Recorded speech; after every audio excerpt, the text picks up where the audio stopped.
Welcome back.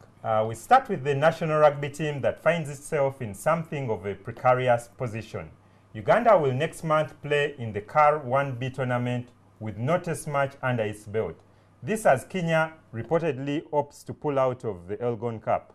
We've been sounding out Rugby Cranes coach, that's Herbert Wafula, about how the Rugby Cranes are dealing with the lean times.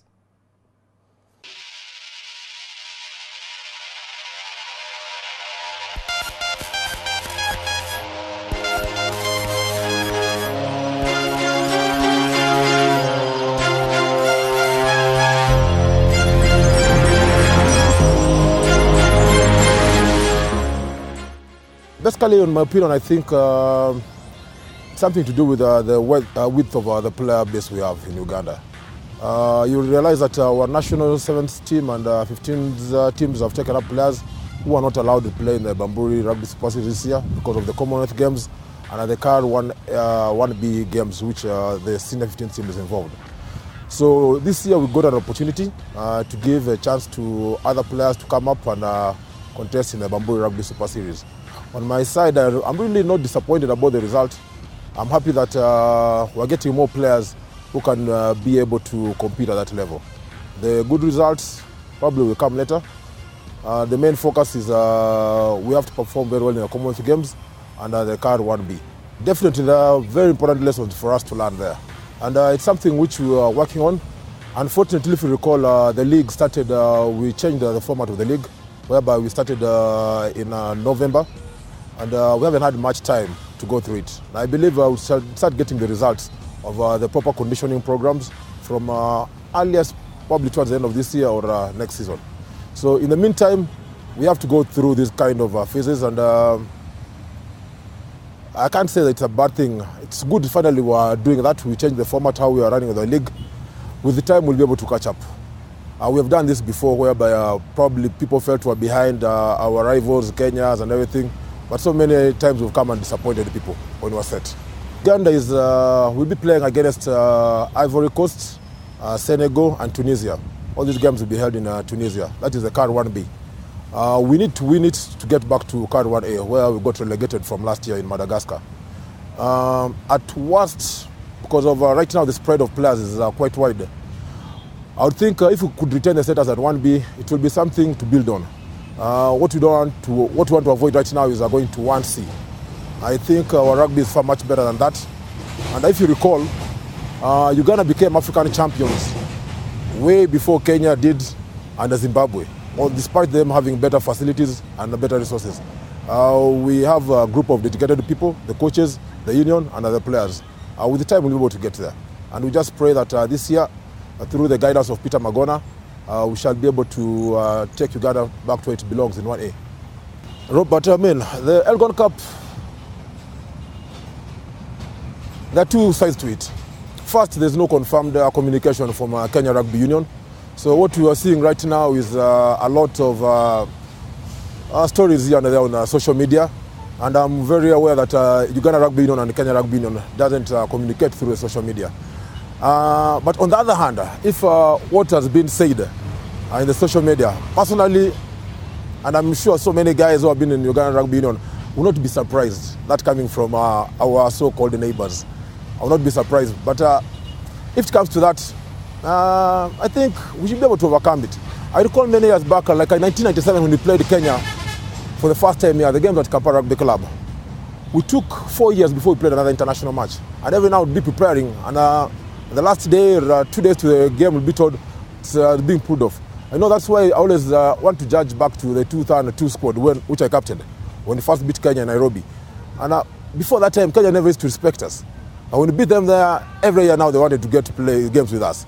And now, if somebody is short-sighted and could make comments like I read on social media, which I don't want to quote because they're not official, then it's unfortunate.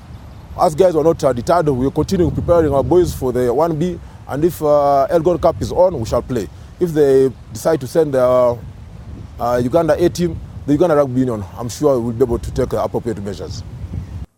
Herbert Wafula there. Let's start with Kenya's decision, or should I say that reported or alleged decision not to play in this year's Elgon Cup. it has ruffled many feathers, but as Philip was saying earlier, it's not cast in stone. It hasn't been confirmed as to whether Kenya will pull out of this tournament that has been held, I think, since 2006. Absolutely. Yeah. So Kenya pulling out, we have to understand where Kenya's rugby path is. Yeah. They're trying to qualify for the Rugby World Cup in 2015. Yeah. They need to play teams that have played at the World Cup or close to that. Yeah. So that they've got an opportunity to play Portugal in June, I think is a great opportunity for them. Yeah. At the same time, Uganda will be playing in the CAR 1B. So the coincidence is quite good. So as Kenya plays the two tests, Uganda will be right in the thick of trying to qualify from 1B. Yeah. And if we have one eye on Elgon Cup, I think we'll have our priorities wrong. I think the first things first is get out of 1B, get back to 1A. And then we can start our journey to 2019. Okay. Yeah. And Philip, what's your take on this whole thing of the Elgon Cup?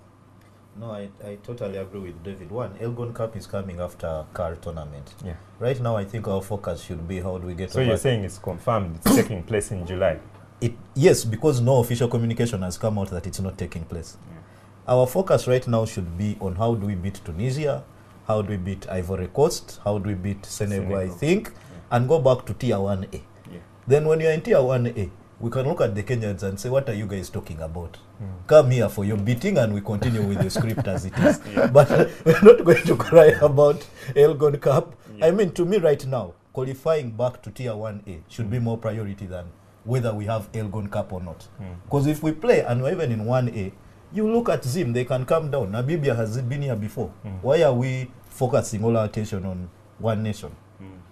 And I would say that a national team is only as strong as its top flight league, right? Yes. That's standard.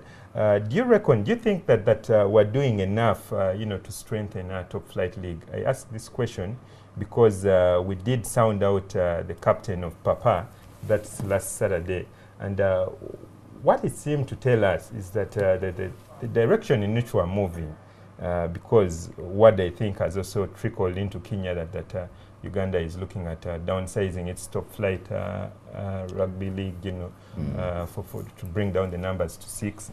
And he seemed, to suggest that we're sort of moving in the wrong direction if we're going that way.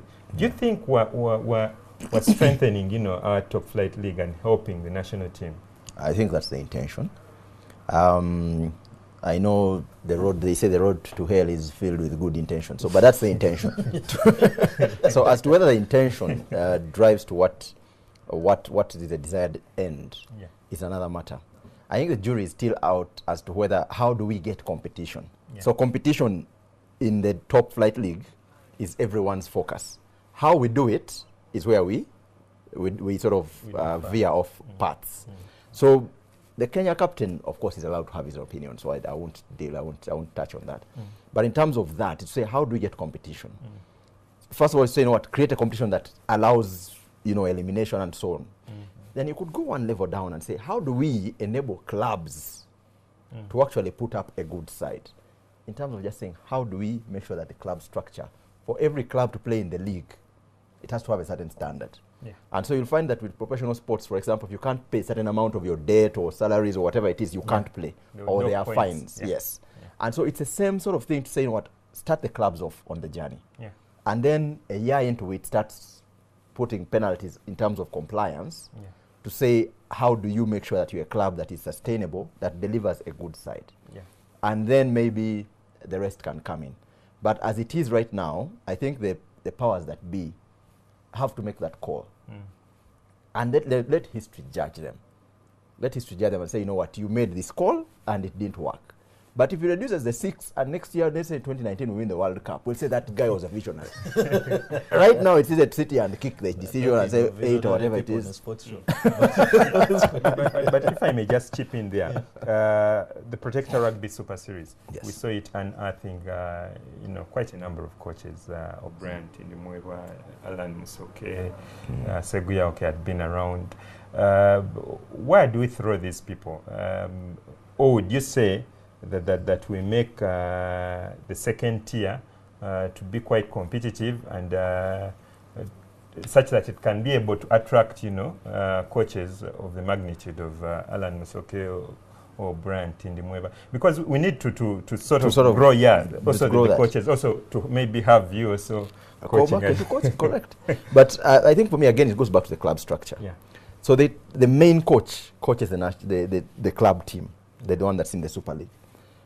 The next coach coaches the next set of players. And then you sort of have a league in there that he can grow through.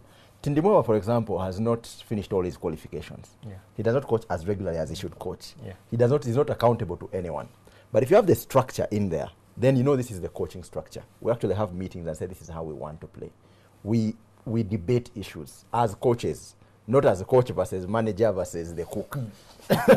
You know what I mean? Yeah. So then you have structures which coaches come through and can be tested and can be sent across, maybe from one club to the other or whatever it is. Yeah. And once then the facilities as well become an issue.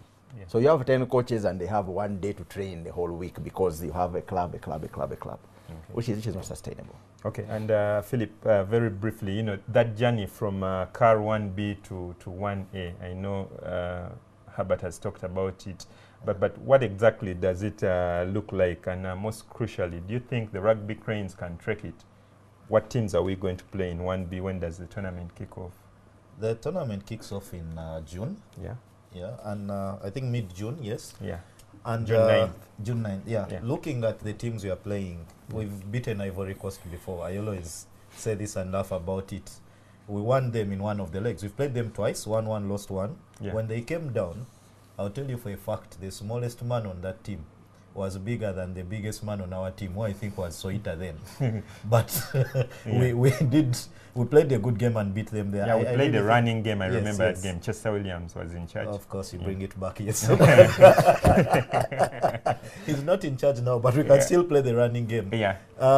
Tunisia came here. Of course, it was a bad outing for us. Yeah. But, I mean, the advantage, what I'm trying to bring up here is, apart from Senegal, Uganda has faced Ivory Coast. Uganda has faced Tunisia. Yeah. So it's not going to be a new challenge. It's about, look, these guys are not gods. We've played them before.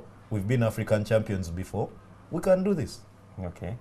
Okay, I'm afraid we'll have to leave it at that. But be sure to keep in touch with us using the Rock and Roll hashtag. Otherwise, from the three of us, it's good day and goodbye.